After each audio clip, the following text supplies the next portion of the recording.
Hey everybody, welcome to the MMA podcast. I'm Karyn Bryant. What's up guys, Jouban here. So both of us are a little sniffly, I apologize. I'm more congested than her, but yeah. Yeah. So, but we are here for you. We will talk about UFC Denver, right? We will talk about the fact that we went and filmed with you and Tony Cucuy Ferguson. That was interesting. That was really cool. And we'll look ahead a little bit to UFC Houston, the Zombie versus Dennis Bermudez. But first, a couple of things. I want to give a shout out to Chef Jean at M120 Meal. So now I'm just getting started.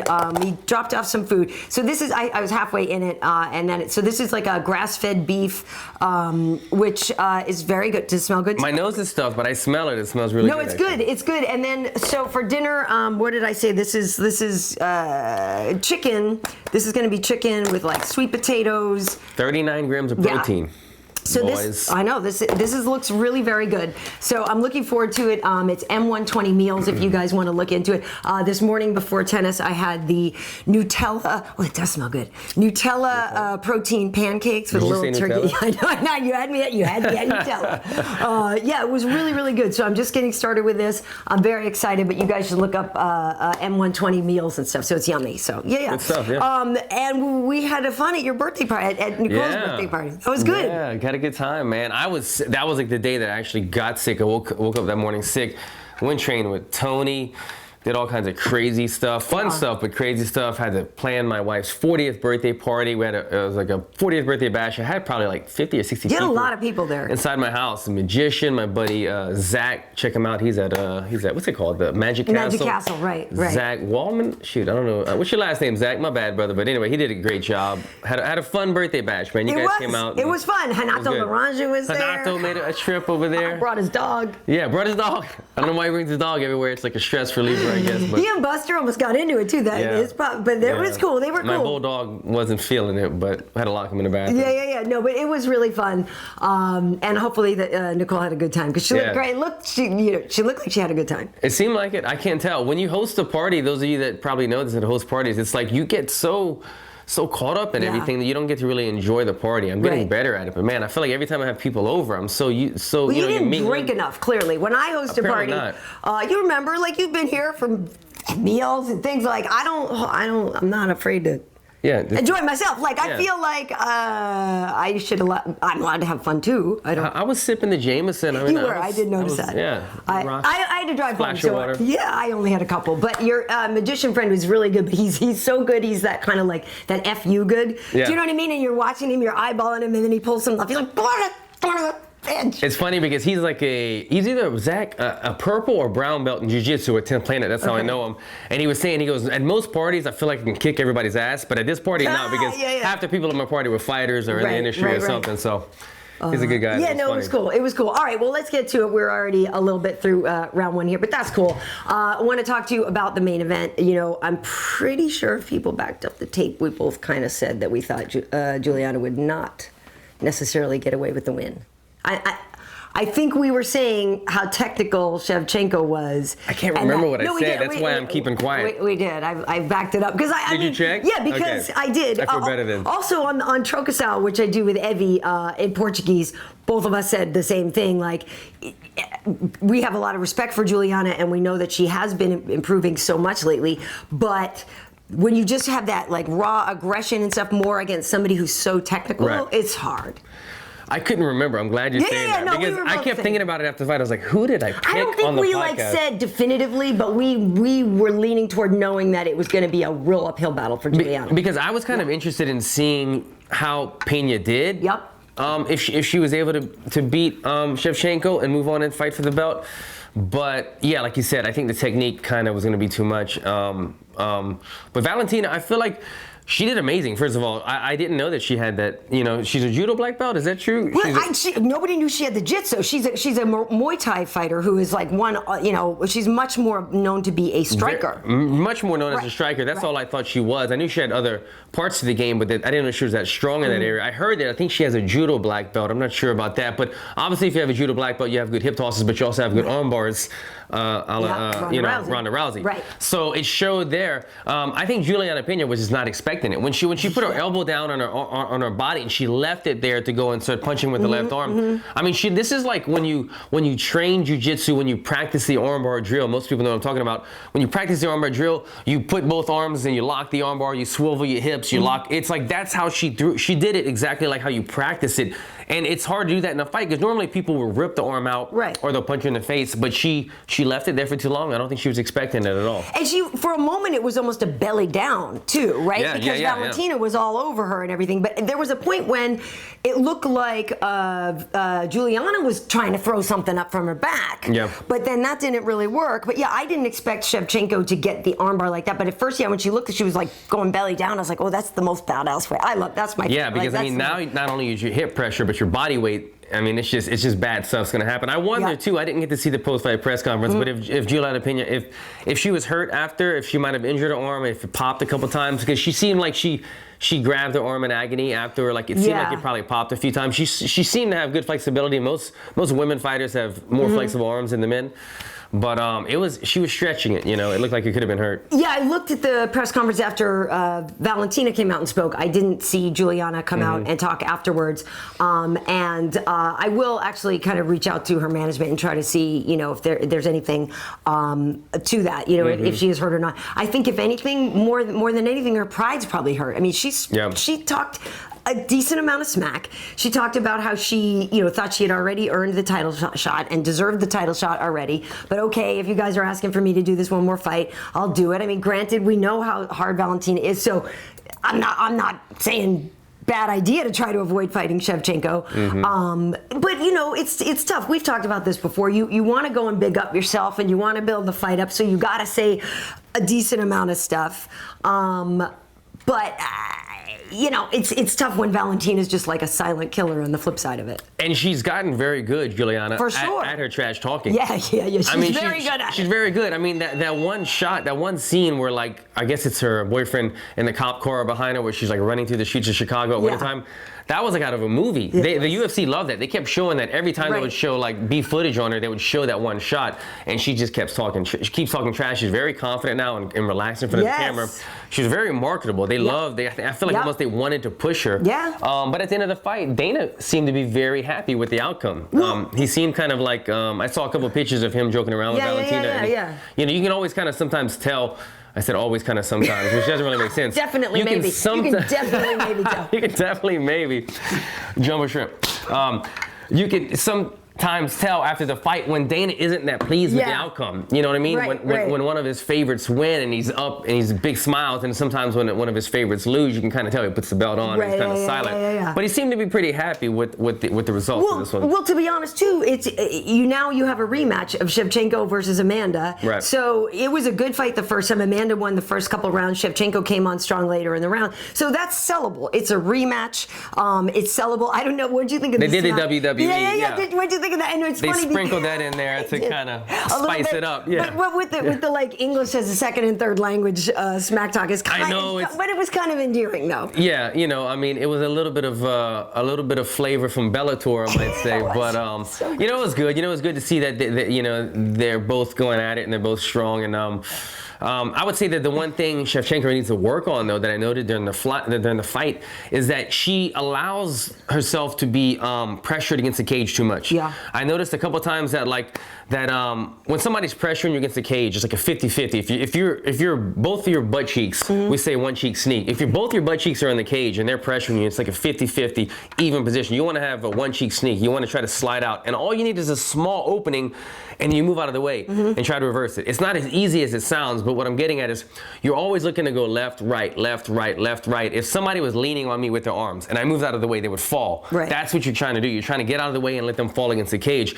Where I saw a couple times where Shevchenko would move out of the way and she was gone. There was an opening for her to get out of there, but then she would put her back on the cage. She would let Julianna recover the space. So I think when she sees those openings, she's gonna need to get out of there. And then if she gets off of the cage, she needs to really push off and let her arms be the last point of contact. That way she can split. Because a couple times she got off of the cage and they stayed in that close quarters, and then she got her back put back on the cage. So just a couple little modifications there in the wrestling defensive defensive department, that's why she's just not on the cage so much, and she can be out in the open striking where she's got her highest percentage. But my question to you in that is, there was quite some time in the first round where they basically were in the tie clinch and they were just trading the knees. So maybe to her, I don't know, but having her back against the cage a little bit there and just taking, I mean, Julianna was quite measured with the knees, so it didn't feel as threatening because it was just sort of 1, 2, 1, 2, you know what I mean? And so maybe she was just kind of letting Julianna burn herself out a little and get tired. I don't know. Yeah, she was looking for that tie sweep and she was successful in it a couple of times.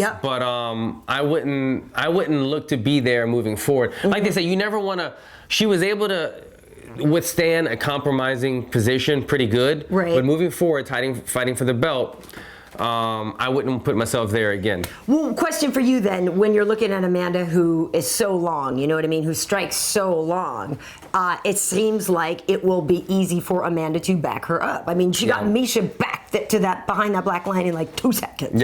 Yeah, it's going to be tough. Like I said, if she ends up in that position with Amanda, she needs to work on swiveling the hips like she did for the armbar, but she's just getting off the cage, finding that small opening, left, right, and as soon as she's able to get there, breaking away, getting back to the center of the octagon, because she broke away a couple times against Pena, but then she just allowed Pena to stay in close quarters and push her back on there. So a lot of the fight ended up on the cage. She was able to do good with the tie sweeps from the defensive position, and she got on top a couple times. But against Amanda, I don't think you want to mess with her. Amanda's so tough, though. It's like, do you go against the cage where she's so strong and tough, or do you go out in the open where she has that long reach and she hits like a truck? So I know, and she's a jiu-jitsu black belt now and everything. So I don't know. What do you do? My question for you is the dance. Garth Brooks? I love that song. Great, beautiful song. Wait, or just start laughing. Valentina's celebration dance. I love after. Did you see that? What was she? Because my initial, and I swear to you, I was not trying to be disrespectful, but I literally was like that dance though, and like literally in my timeline, Tyron did the same thing. I mean, I know we're not alone in that. I then called it the Bullet Boogie. People were telling me that it is a traditional dance from her heritage, and that also she was on a Peruvian dance show. Like I don't know. So clarifying, I'm not trying to pick on her. That said, that was unexpected. It was an unexpected. She's more of a nene, not so much the Peruvian. That's real well. I saw the dance. Shout out to Karate Hottie. Yeah. I saw it during the broadcast. Yeah. She was like, "That was beautiful." She said it was a beautiful dance. I was very polite of her. Michelle is very polite. Yeah, Michelle's very polite. That was good. You know, it's not my style, but I get it. It's a traditional dance from her motherland. But yeah, you know, like if you broke that out in the club, I mean, you know, like I don't know what I would do, you know, if the girl I was dancing with did that. I mean, I would try to follow it, but I don't know. But you could, and it was weird. It was so fast at one point, and then she was doing pirouettes or something. I didn't even know. But again, it's like it's the unexpectedness of it. It's like when Ben Rothwell does his little jig or something like that. Like it was a good thing for her, I think. I think so too. It was a good thing for her stock. I wasn't. Yeah, I'm really not trying to like mock her, but y'all gotta admit that was like no, it was very great. It caught me off guard too. I definitely was watching the dance. Like, did we just see? What did we just see? How come we weren't dancing at the birthday party? Why was nobody dancing? I meant, you know, it's funny because before the party started, I had the most random question. I called 2 or 3 of my friends and I go, "Do you have a black light? I mean, a black light. Do you have a strobe light?" And they were like, "A strobe light?" I was like, "I don't know. I feel like I should have like a dance floor." And I just got new like bright lights in my house, and my house is really bright. So I thought I should adjust the lighting, some red lights. Yeah. I was gonna maybe put some red light bulbs like a strip club, you know, like strip club. You know, you go. You know. Oh yeah. Thunder Down Under or whichever one you normally go to. I would so go to a chick show before I'd go to see a dude's show. Why? Where do I work? I work at MMA. What do I see? A bunch of like nearly naked dudes every single day. Yeah, no, boring. Man, it's all about. I would totally. But yeah, I wanted to have a dance floor. I wanted to get something going. Oh, just so you know, next time you get the flashlight app, and there's a strobe setting on the flashlight app. We could have all turned our phones to the flashlight app. Now I know. Whatever. Okay, here we go. We'll do it next time. Yeah, okay. So now we're in round 3, and I want to talk to you about Cowboy Cerrone. And again, Masvidal, we had called that one, I believe. And then literally I looked back on last week's podcast, too, and I said the same thing where I go, love Cowboy, huge Cowboy fan, but when Cowboy fights a lot of times at once, it's always like good, good, good, good, good, and the other day was the and it wasn't like it was a bad fight. Yeah. But Masvidal is just like, he's gangster.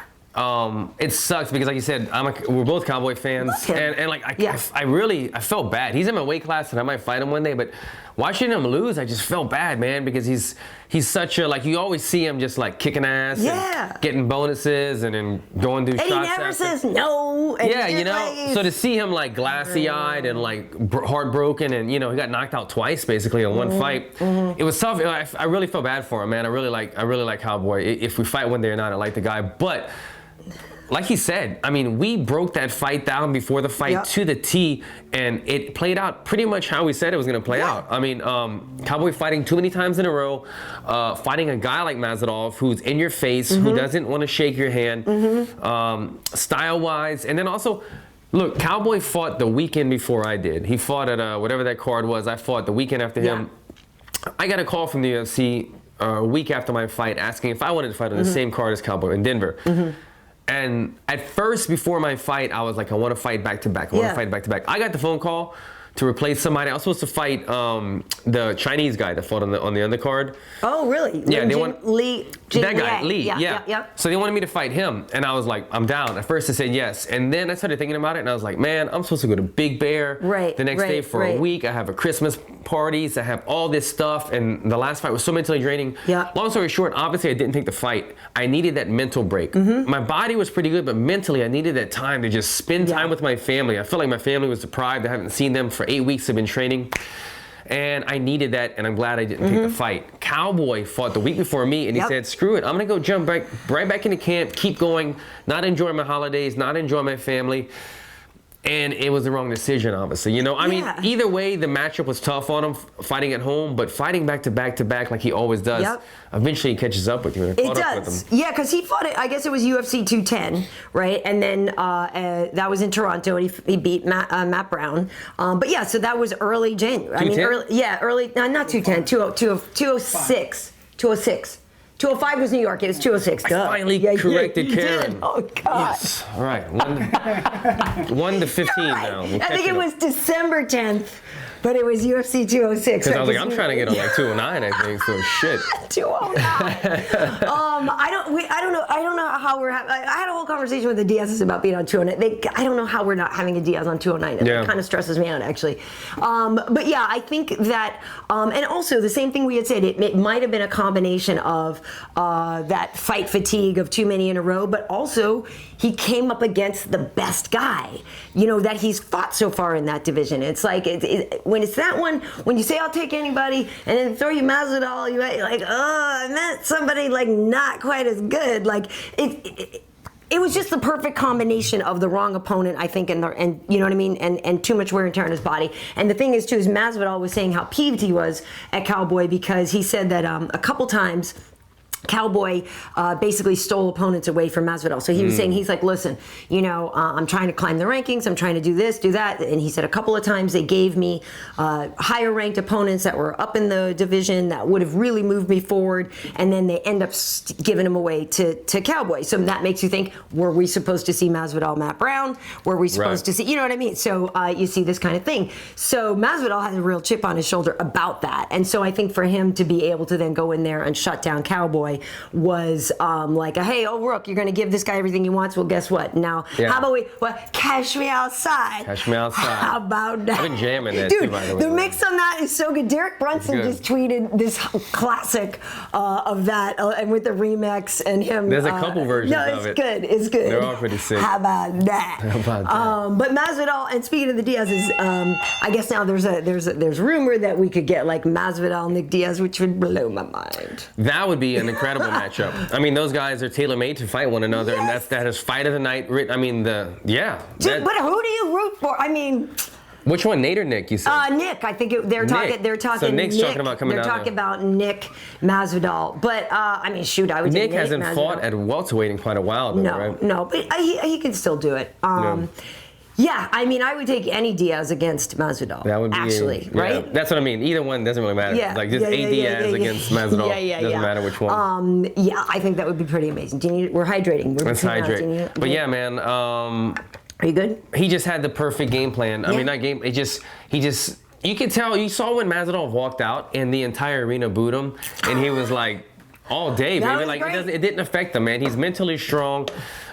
He likes that kind of pressure. He has that street fighter mentality. He was like, I've been doing this in the streets. It's mental games. He was saying on the broadcast after, like, he was like, Cowboy could write a book about the mind games that I played on him. So that just tells you a little insight that we didn't even see before the fight. You only see the fight, but there's so much stuff that plays out before the fight during fight week. And apparently during fight week, there was some mental games going on, and Masvidal really felt like he got the better of Cowboy, and that's when Cowboy always has his worst fights, when he doesn't have the mental, when he's losing that mental warfare. Right.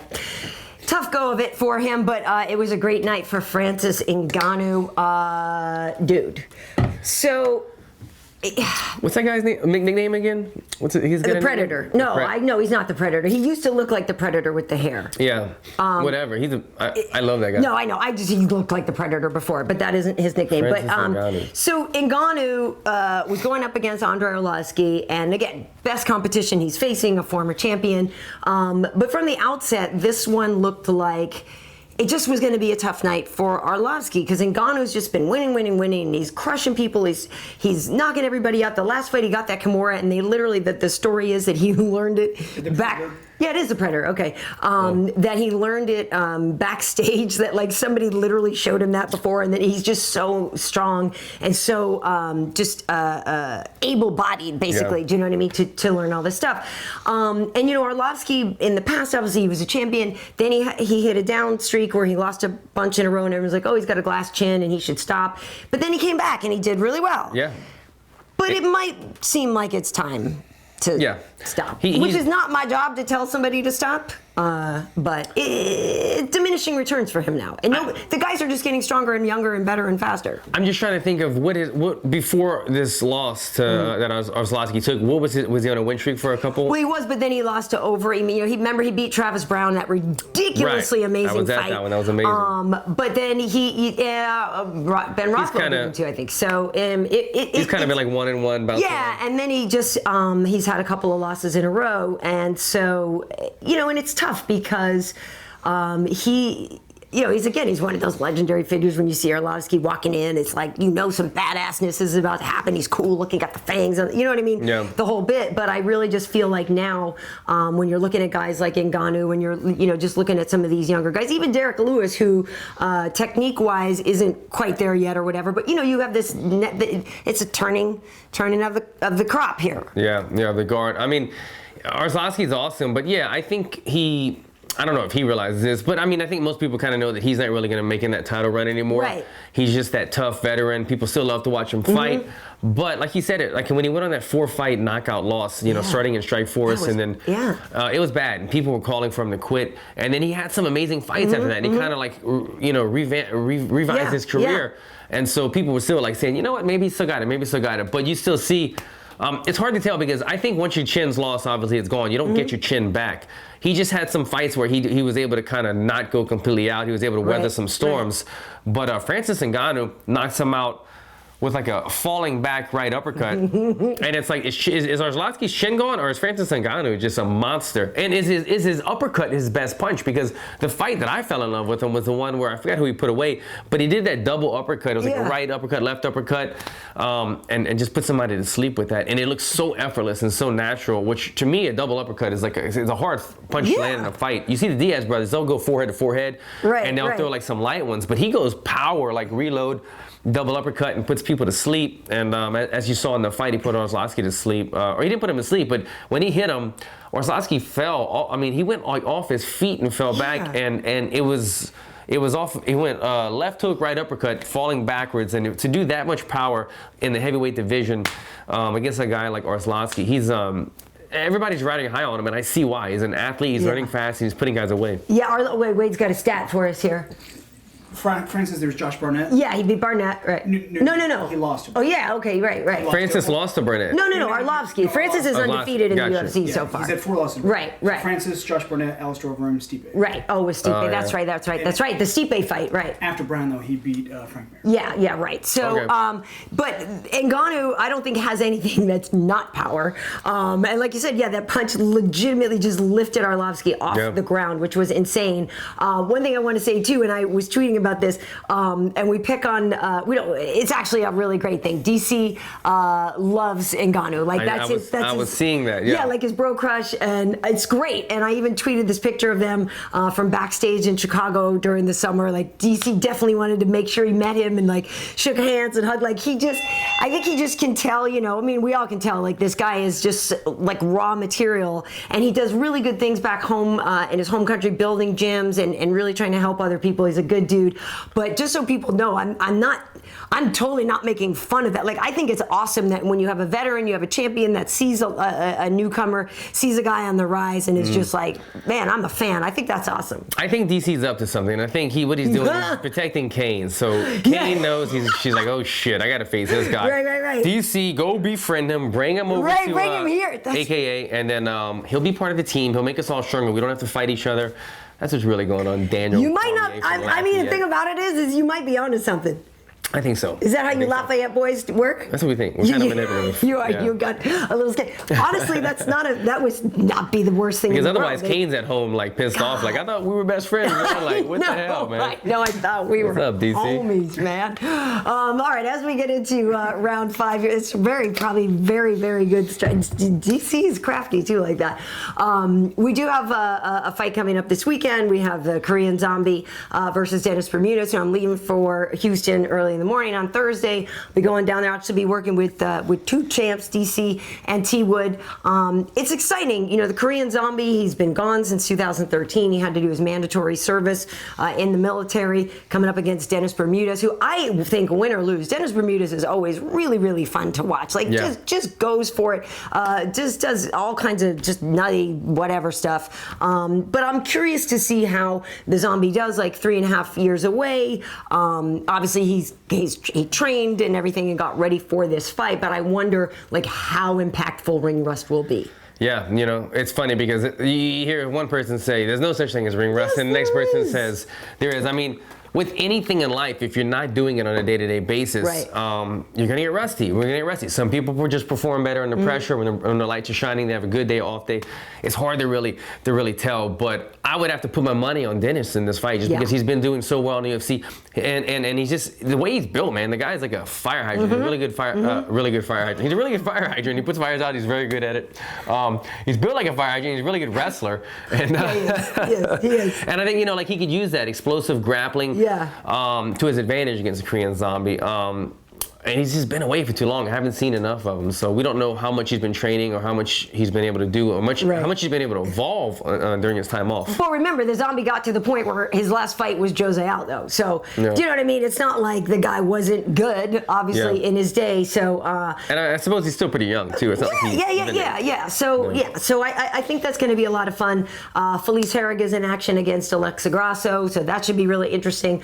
So that's going to be fun. I'm excited to go to Houston. Also because it is the Super Bowl. Oh, yeah. And the Patriots have made it once again. My team. Now, for those of you, I get these tweets of like, oh, you're just a Patriots fan because you're on the bandwagon. You're in the bandwagon. So I grew up like 35, 40 minutes out of Boston. I've been a fan all my life. Wait until I have old school Patriots gear, like the hats, the guy in the 3-point says like I'm been a Pats fan forever. So those old jerseys. It's not because of that. But I know that you and your Saints have not made it. I know I'm going to offer the same thing to DC. What are you getting at? We have plenty of room on the Patriots train. Now, I'm going to stay in the South, on this one. But Atlanta, I'm going to go with those Dirty Birds, even though they're kind of like the Saints and the Falcons always kind of had like a rivalry. That's what I'm saying. You can't root for them. They're the team that you would have always hated, right? Yes.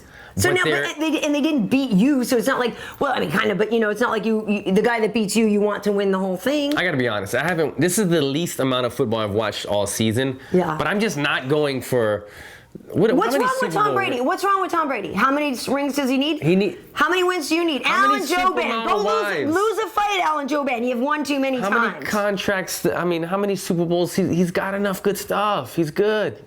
I don't even know what is it? Matt Ryan? Is Matt Ryan the quarterback? Yeah, dude. I barely even know. So you're afraid of witnessing greatness? You're afraid to watch somebody just like go out there and be amazing and be awesome? You're right. Why You're right, why you Karen. hating? I'm not. And you know what? I cannot wait for Julio Jones to go out there and show the greatness on the field, run it back 3 times. They take home that Super Bowl for, I don't know when the last time they went to the Super Bowl before the Falcons, right? They didn't win? Yeah. That was back in the Dirty Bird days, right? Dirty Bird days. I mean, it's just... I'm going to be watching for fun. It'll be fun. I really don't even care who wins. Yeah, I'm not going to be staying for the game. I'm coming back on Sunday, so I will be here back at home for the game. But it's funny because I literally do have so much Patriots stuff that I'm not necessarily want to buy more stuff, but at the same time, I'm going to be there and be like, well, how the hell am I not getting... You could go with that old throwback stuff. That might be cool, Yeah, that's what I'm saying. I have the old pom-pom hat. I've got like scarves. I was just wearing a t-shirt yesterday.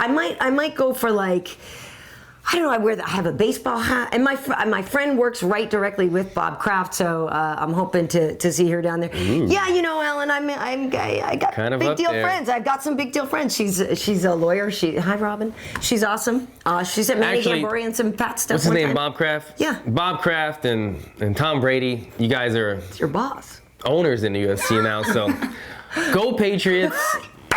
Give me some seats, holler at your boy, whatever, man. Hook us up, sponsor the podcast, whatever you got to do. Oh my God, yeah. Go Patriots. Brought to you by the Patriots. This podcast is brought to you by the New England Patriots. By Tom Brady. Yeah. Brought to you by Tom Brady. Yeah, no, I'm excited. It should be a fun game. So it'll be a fun weekend. Like, I guess I was looking at some of my notes.